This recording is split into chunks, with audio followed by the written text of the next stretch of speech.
Hi, we're going to review now for your period 5 test. Again, it's 55 multiple choice questions, and you will have the 44-minute time period to do it. So we're talking about period 5 here, 1848 to 1877. So it's pre-Civil War, the Civil War, and the Reconstruction. We're going to start off by reminding the class here that slavery is kind of the key here to the division between North and South. There are obviously other issues as far as the tariff goes, as far as national government authority, but the crux of it is slavery and the westward expansion of slavery. So remember, 1848 is the year that we start this time period because that is the year that the Mexican War ends. So with the Treaty of Guadalupe Hidalgo in 1848, the United States gained half of Mexican territory for $15 million. And the big question was, well, is slavery going to be allowed into these territories? During the Mexican War, and this is a war again that James Polk wanted for expansion into Mexico. There was also he also wanted the Oregon Country, which remember there was that treaty with Great Britain that capped the border, the northwest border of the United States, where it currently is with Canada. But Mexico and specifically California was his goal. So during the war, David Wilmot from Pennsylvania had what they called the Wilmot Proviso. And what that said was there will be no slavery in any territory taken from Mexico after the war. That passed the House of Representatives, did not even get voted on in the Senate. And again, this is representative of differences between North and South of the expansion of slavery. The war was won. Mexico was cut in half. Eventually, with the Compromise of 1850, there was the agreement that popular sovereignty would be initiated in the territories, which means that the people of the New Mexico and Utah territories, which were the territories that were carved up in the Treaty of Guadalupe Hidalgo, those people could vote on whether or not they were going to have slavery in those territories or not. California, as part of the Compromise of 1850, which was also gained from Mexico, would be admitted to the Union as a free state. There was the Fugitive Slave Act, and that was the deal breaker for many people. The Northerners hated the Fugitive Slave Act because the Fugitive Slave Act says now if you're living in the North, you are on slave patrol. Southerners could chase their slaves north. They could interview people. They could force local law enforcement to help them in their search. And judges, again, these accused runaway slaves could be free blacks. They could be, they may have been completely innocent, but it's up to a judge to determine. The judges got paid $5 to free these potential runaway slaves, $10 to send them back into slavery. So that was a deal breaker for many. In 1850, another part of the Compromise of 1850 also was that there would be no more slave trade in Washington, D.C., but that did not outlaw slavery in Washington, D.C.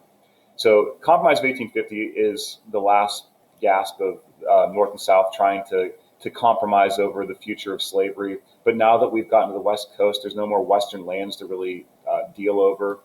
1852, you've got Harry Beecher Stowe's very famous Uncle Tom's Cabin that was printed. And this caused a firestorm in the South and the North as well. It opened up a national debate on slavery that had already existed, but it gave people something more to work with. And it really humanized the experiences of slaves for people in the North. And the Southerners obviously dug in and challenged the merits of the book. 1854 was another division point, North and South, even East and West.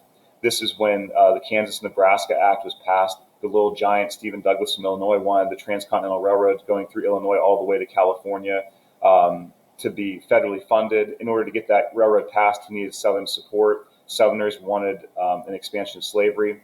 So he ended up getting his Kansas-Nebraska Act. And what that effectively did was it repealed the Missouri Compromise. And it said, that slavery could expand westward into these territories. This was a backbreaker for the Whig Party, that was seen as being more inept and impotent. The party itself broke up. Northern and Southern Democrats split over the issue.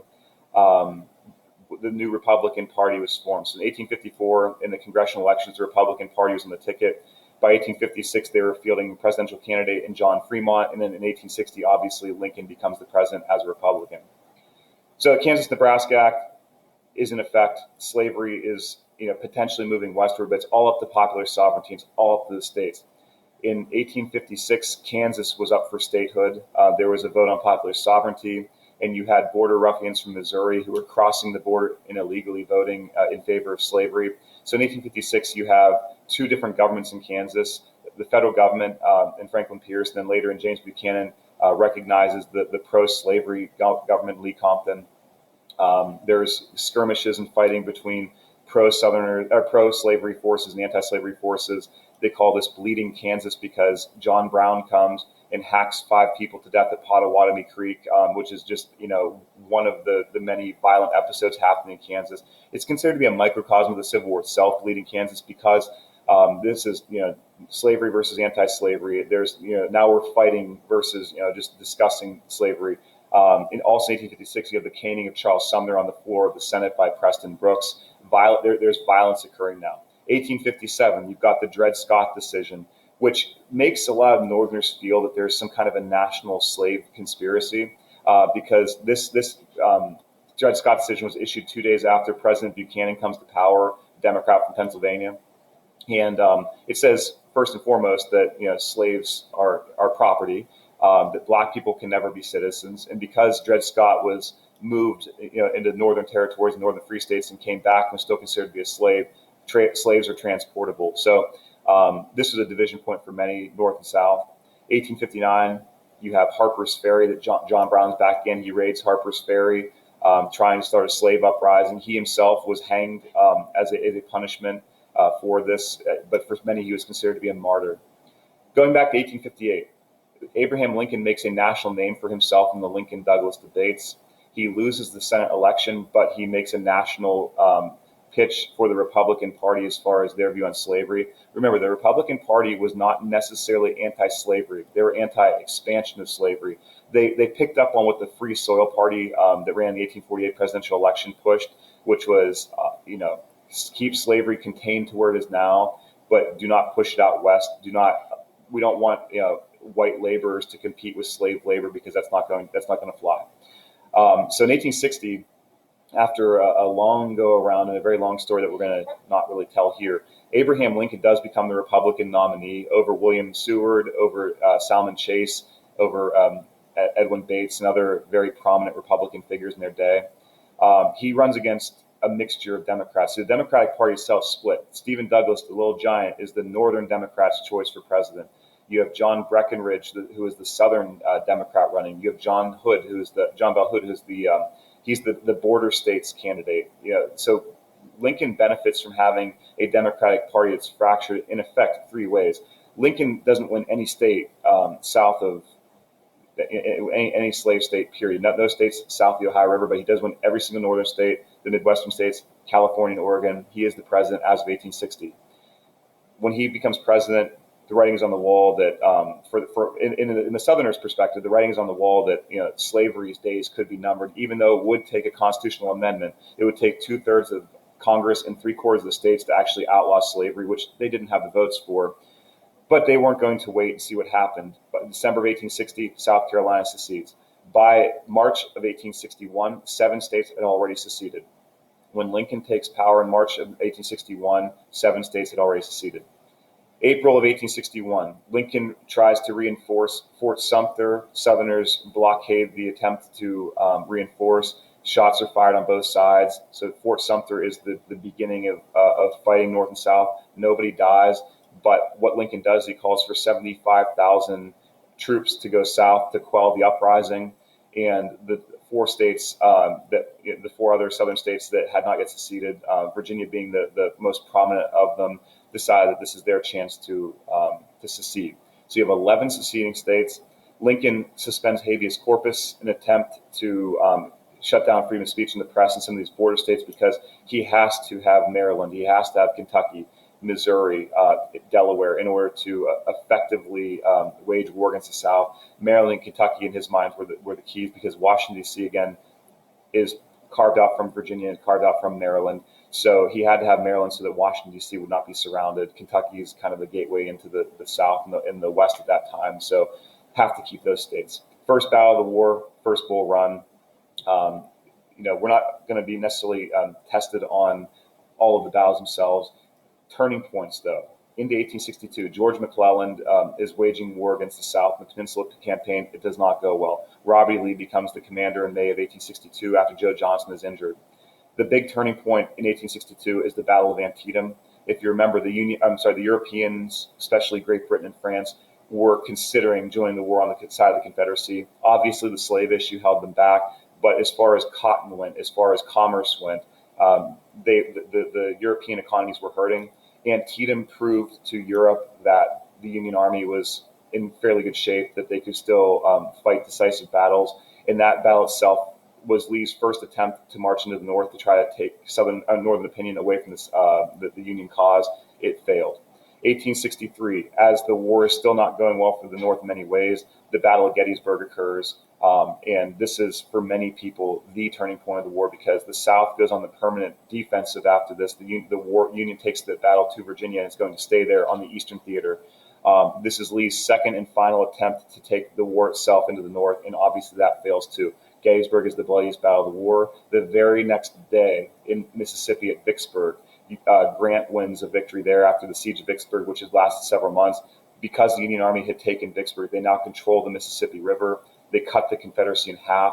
And what the Union Army is now able to do is they're now able to take their troops from Mississippi and march them east towards Alabama, towards Georgia, and eventually Sherman is going to take Atlanta. Sherman's going to march to the sea, to Savannah, taking total war to the Confederate population to basically show the South that you cannot win this, and we're not just going to fight the military now. We're going to take out any supply chains and food resources. He's not killing civilians per se, but he's taking away the Southerners' ability to feed their army, and because of that also feed their civilian population, trying to get them to basically surrender their willingness to keep fighting for independence. Grant in 1864 now takes charge of the Eastern Theater. The war is in its final year. It's a war of attrition. Grant realizes his strength is numbers. Remember, the Union Army, the Union itself has more guns, they have more people, they have more farmland, they have more manufacturing, more money, all those kinds of things. Grant realizes this, and he's going to fight this war of attrition, wearing down the Southern cause. He's losing battle after battle after battle, but at the same time, the Confederacy is wearing down. They're losing morale. A lot of men are deserting because their family farms are not doing well. So as the war goes on, the Union is starting to use its advantages that it wasn't using in 1861, 62, and even early 1863. The number one cause of death during the war was not bullet wounds, but it was disease. Back then, medical technology was primitive, no antibiotics yet, no anesthesia. A lot of these men are dying on the battlefield, not as a result of gunshots, but of being wounded, but of poor medical care, or of medical care that was not able to properly take care of these men after being injured on the battlefield. 700,000 men are going to die during this war, but we don't know when it's going to end until April 1865 at Appomattox Courthouse. General Grant accepts General Lee's surrender. The terms of surrender were very generous. Abraham Lincoln was not, he was a very generous person as far as his view towards reconciliation with the South goes. He didn't believe in punishing the South wholeheartedly for what they had done, because he still felt that the Union was the Union. If you punish them, you're going to bring people back into the Union begrudgingly. So his terms of surrender that he allowed Grant to give were very generous. Lee went home. The generals went home. The Confederate Army went home. Only one person was killed as a result, was executed as a result of their role in the war. That was Henry Wirtz, the commandant of Andersonville Prison. Jefferson Davis was punished, but as of 1867, he was pardoned by Andrew Johnson. So Lincoln's terms of Reconstruction were very generous. He and Johnson saw eye to eye on the 10% plan, 10% of Confederate of each Confederate state pledging loyalty to the Union, having governments that recognize the 13th and 14th Amendments, and then you get to come back into the Union. Obviously, Abraham Lincoln did not live to see the Reconstruction play out, because April 14th, 1865, he was assassinated by John Wilkes Booth, and he died the next day. Andrew Johnson is now the president. Andrew Johnson was a Democrat. He was chosen to be Lincoln's vice president because he was the only Southern senator to vote to remain in the Union. He was loyal to the Union. He was what they would consider to be a war Democrat. Lincoln put him on the ticket to show a national unity during the Civil War. But many people do not respect Johnson. They do not think he's up to the task of being a president during Reconstruction. The Republicans in the Congress do not like him. And as time goes on, the radical Republicans in Congress are going to take even more authority, and they're going to stick it to Johnson as much as they can, because Johnson himself is trying to stick it to the Northerners that he sees as being more oppressive. Johnson did not like slavery, but only politically. He himself had once been a slave owner. He did not like the Southern aristocracy. He felt that they were keeping poor white people down in the South. He loved the idea of having these plantation owners come crawling back to him to, for reconciliation, and he was happy to oblige. So this became a radical Reconstruction Congress, radical Republican Congress versus Andrew Johnson. He was going to veto more bills than any president in history before him, but this Congress overturns with a 2/3 majority more vetoes than any Congress has in history before or since. So Johnson is a weak president. In 1867, Congress passes a bill that the Tenure of Office Act that says that if anybody that the Senate has to confirm to become like an ambassador or become a cabinet official, the Senate also has to confirm if the president wants to fire them. He fired Edwin Bates, who was the Secretary of War under Lincoln and Johnson. He's impeached because of that. He falls one vote shy of actually being taken out of power by the Senate. At this point, Johnson is weak. In 1868, Ulysses S. Grant is going to win easily the nomination for the Republican Party, and he's going to win the presidency easily as well. So he's the president from 1869 to 77. Let's go to the South. You've got African Americans now who are benefiting from the Reconstruction in the short term. The 13th Amendment abolishes slavery. The 14th Amendment establishes citizenship for anybody born on U.S. soil, which would be African Americans. The Equal Protection Clause is part of the 14th Amendment. And then you have the 15th Amendment, which effectively gives black men the right to vote. You cannot deny people the right to vote based on race, color, or previous servitude. The problem is it leaves open for the South to create barriers to voting, poll taxes, grandfather clause, literacy tests, etc. South is also trying to pass black codes, which are trying to relegate free blacks into slave-like status. You have the sharecropping system that develops because, again, African Americans, while they're good workers, while they want freedom, they've not been taught how to read or write. They don't have money. They don't have land. So in many ways, they're hamstrung from the beginning. The Freedmen's Bureau attempts to give African Americans a leg up in life, teach them how to read, write, teach the children how to read and write with these schools. Trying to help obtain land for them to be independent. But there is a lot of resistance in the South. You have the Ku Klux Klan. You have Redeemer governments to come back into power, which means that the Democratic Party itself is coming back into power, reinforcing these black codes, trying to make it more difficult for black people to become equal. You have different monikers that are given to Southerners who are pro-Republican or pro-Reconstruction. They're scalawags. You have the carpetbaggers, the people that are coming south from the north in the mines of the South to exploit land in the South, cheap land values.